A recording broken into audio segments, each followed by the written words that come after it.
read the name of Mayor Jed Mabilog.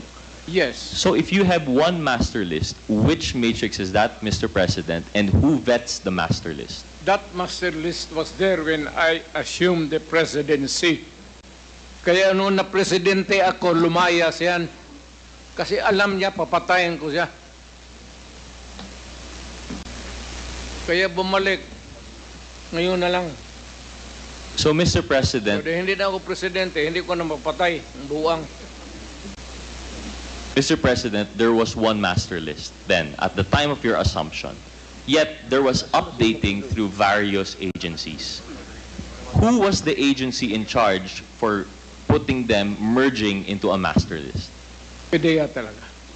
But Mr. President, PIDEA said now that they have no participation in all three versions of the master list that you gave. They have a master list. Hindi pwedeng hindi.